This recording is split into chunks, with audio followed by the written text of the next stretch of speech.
Hello everyone, welcome to AlgoBangla29। আজকে আমরা code ফোর্সেসের round 902 এর টিক 2 এর আর ফার্স্ট প্রবলেমটি সলভ করব, যেটি হচ্ছে প্রবলেমটির নাম হচ্ছে গোলস অফ ভিক্টোরি। আচ্ছা, প্রবলেম স্টেটমেন্টে বলা আছে এন সংখ্যক টিম আছে, ফুটবল টিম, এবং সেই এন সংখ্যক টিম ধরলাম যে 3। ওকে, ধরলাম হচ্ছে 3টা টিম। তো 3টা টিম কি করতে পারে? 3টা টিম যদি একবার একটা টিমের সাথে একটা টিম খেলে, তাহলে ফার্স্ট টিম প্রথমে দেখা গেল সেকেন্ড টিম, ফার্স্ট টিমের সাথে প্রথমে দেখা গেল যে আমরা সেকেন্ড টিমটা খেললো, তাহলে কি হবে? First team versus second team.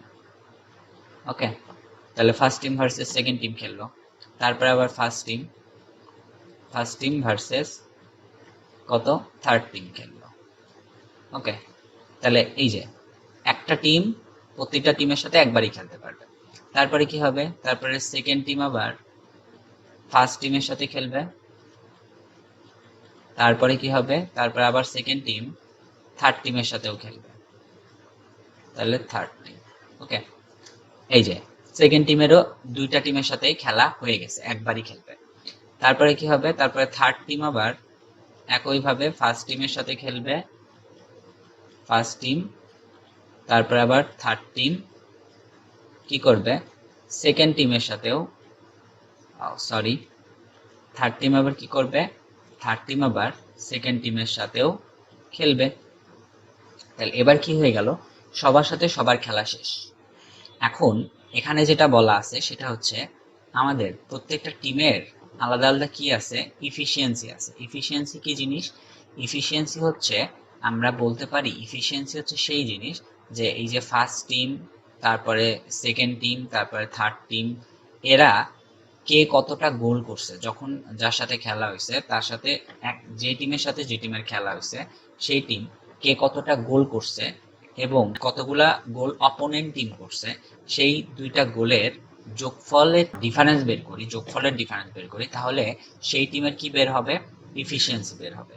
আমরা একটু স্ক্রিনটা ক্লিয়ার করি, তাহলে আমরা একটু বুঝতে পারবো। ইফিসিয়েন্সি আমরা এখানে বলে দিচ্ছে যে the efficiency of the team is equal to the total number of goals team scores in the match minus the total number of goals by the opponent in the match। তার মানে বলছে যে যত সংখ্যক গোল একটা টিম করছে এবং opponent team যত সংখ্যক গোল করছে, সেই টোটাল সংখ্যক যে গোল, সেই গোলের যদি বিয়োগফল আমরা বের করি, তাহলে আমরা পাবো হচ্ছে কি? ইফিসিয়েন্সি। তো এখন এটাই হচ্ছে আমাদের স্টেটমেন্টে বলা আছে, এবং আমাদের ফাইন্ড করতে বলছে যে একটা টিমের ইফিসিয়েন্সি কি আছে? মিসিং আছে। যে একটা টিমের ইফিসিয়েন্সি মিসিং আছে। এখন আমাদের বলছে যে সেই ইফিসিয়েন্সি, যে টিমের ইফিসিয়েন্সিটা মিসিং আছে, সেই টিমটার ইফিসিয়েন্সি কত সেটাই বের করতে বলছে। তো আমাদের ইনপুট আউটপুটে আমাদের একটু দেখে নিই। ইনপুটে বলা আছে যে একটা টেস্ট কেস দেওয়া আছে, তারপরে হচ্ছে দেওয়া আছে যে ফার্স্ট লাইন, তারপরে দেওয়া আছে এন সংখ্যক টিম, যে কতগুলা টিম খেলবে, তারপরে পরের লাইনে দেওয়া আছে যে n-1 সংখ্যক ইন্টিজার এবং তাদের ইফিসিয়েন্সি, প্রত্যেকটা টিমের ইফিসিয়েন্সি। যেরকম আমরা ফার্স্ট টেস্ট কেসের দিকে যদি তাকাই, তাহলে এখানে হচ্ছে 4টা টিম খেলবে এবং 4টা টিমের ইফিসিয়েন্সি দেওয়া আছে। তার মানে প্রথম টিমের ইফিসিয়েন্সি দেওয়া আছে, ফার্স্ট টিমের ইফিসিয়েন্সি দেওয়া আছে কত? ফার্স্ট ইফিসিয়েন্সি ই দ্বারা ডিনোট করি। ফার্স্ট টিমের ক্ষেত্রে দেওয়া আছে হচ্ছে 3, তারপরে সেকেন্ড টিমের ক্ষেত্রে দেওয়া আছে হচ্ছে -4, তারপরে থার্ড টিমের ক্ষেত্রে দেওয়া আছে হচ্ছে কত? 5। তার মানে এটা হচ্ছে কি? ইফিসিয়েন্সি দেওয়া আছে যে ফার্স্ট টিমের ইফিসিয়েন্সি 3, সেকেন্ড টিমের ইফিসিয়েন্সি -4, থার্ড টিমের ইফিসিয়েন্সি কত? 5। এবার আমাকে বলছে আমরা দেখতে পাচ্ছি এখানে 4টা টিম খেলছে, তার মানে আর একটা টিম মিসিং, সেটা কত? 4th team. এই 4th টিমটা হচ্ছে মিসিং আছে টিম। তো আমরা জানি না যে 4th টিমের ইফিসিয়েন্সিটা কত। তো আমাদের বের করতে হবে এই 4th টিমের যে টিমটা মিসিং আছে সেই টিমের ইফিসিয়েন্সিটা কত। তো আমরা কি অ্যাপ্রোচে আমরা বের করতে পারি?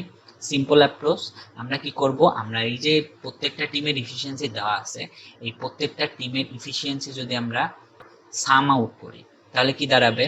এই যে 3 এর সাথে এটার সাথে এটা যোগ, তারপরে এটার সাথে এটা যোগ, তাহলে আমরা কি পাবো, এই দুটা যোগ করলে আমরা পাবো -1, এবং এটার সাথে যদি আমরা +5 যোগ করি তাহলে আমরা পাবো হচ্ছে 4।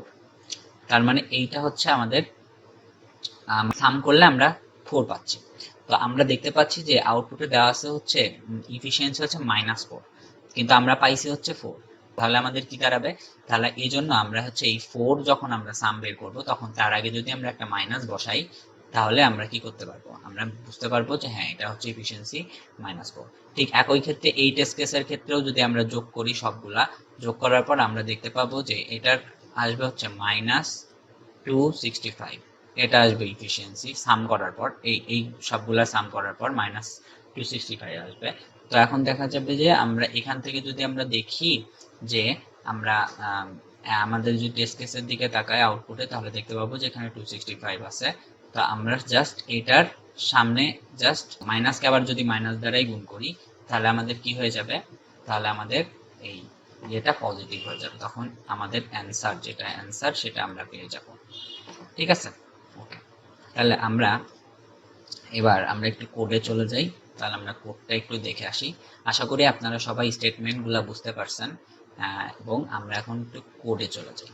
তো কোডে যেয়ে দেখা যাচ্ছে যে কোডটি কি, আমরা প্রথম লাইনে টেস্ট কেস নিছি, তারপরে আমরা একটা ভেরিয়েবল নিছি, একটা হচ্ছে এন যেটা হচ্ছে আমাদের টিম সংখ্যা, যে কতগুলো টিম খেলবে, তারপর একটা সাম ভেরিয়েবল নিছি, তারপর আমরা এন কে ইনপুট নিছি, তারপর আমরা একটা ভেক্টর নিছি, যে ভেক্টরে হচ্ছে আমাদের ইফিসিয়েন্সি ক্যালকুলেট করা হয়েছে যে n-1 সংখ্যক টিমের জন্য ইফিসিয়েন্সি।